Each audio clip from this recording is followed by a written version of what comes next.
Hey, Doc, you better back up. We don't have enough road to get up to 88. Roads? Where we're going, we don't need roads. Take the Geek Beat Science Fiction Challenge. Name 5 science fantasies that have become science facts. I'm John P. The answers now. What the hell is going on here?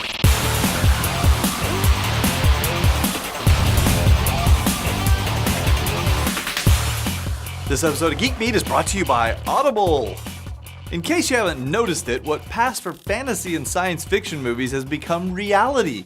Remember those self-driving cars in the 1990 movie Total Recall? You're in a Johnny Cat. Google has the real things up and running on the ground in Nevada, Florida, and California, the only places the authorities will let them legally operate. Funny fact, at this point, those cars have probably driven 500,000 miles or so, and they've only had 2 accidents. Both when being driven by humans. Probably texting. Yes.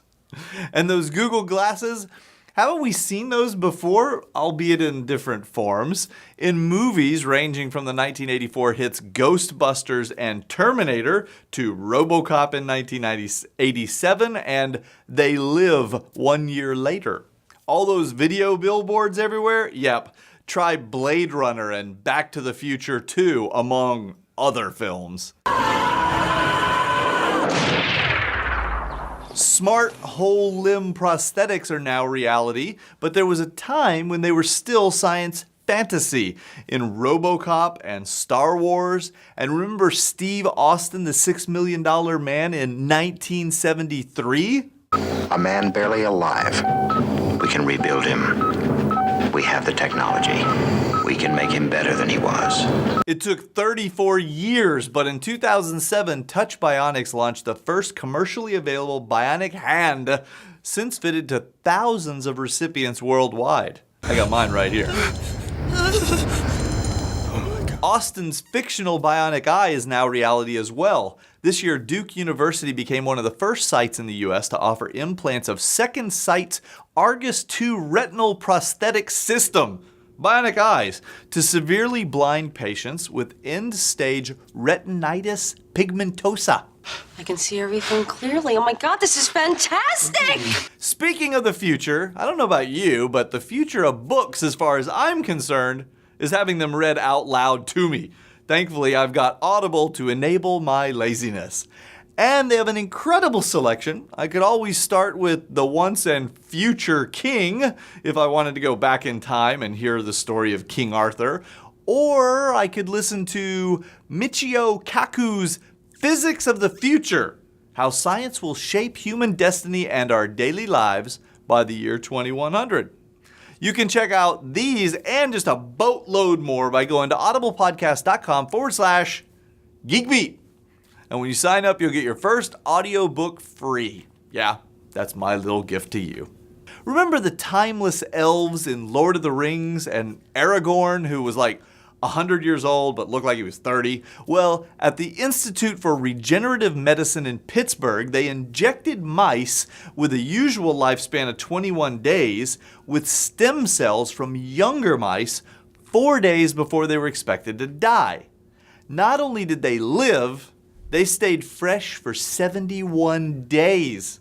In human terms, that's like an 80-year-old living to be 200. The University of Pittsburgh Neurobiology Department worked with 52-year-old Jan Sherman? Sorry, Jan. For 13 weeks to create a robotic arm controlled only by the power of her mind. They implanted Jan with 2 96-channel intracortical microelectrodes, and by the second day, Jan could use her new arm. After 13 weeks, she could basically use it like a normal arm with no negative side effects. Remember Harry Potter's cloak of invisibility? That's an invisibility cloak! Well, he stole it from hyper stealth biotechnology. They invented a new fabric called quantum stealth that bends light waves around the wearer without the use of batteries, mirrors, or cameras. It even keeps things hidden from thermal scans and infrared. So what did we learn on today's show? Well, if you eat a lot of babies, you can fill up on stem cells that will keep you young forever. When your parts start to get old, or if you just want an upgrade, you can strap on some robotic limbs with no side effects and be a superhuman in just a few weeks. And you can get a custom Armani suit to strut your stuff in. But nobody's gonna see it. Hit that subscribe button and give us a thumbs up on YouTube if you like today's show. And join the Geek Beat community at Google Plus to keep up with all the latest news throughout the day. Better yet, hop on over to our live chat anytime at geekbeat.tv/live, and you'll find Callie and me and a bunch of other people there all day, every day. And you see a lot of stuff there before anyone else does, because that's where we leak out all the secrets in advance.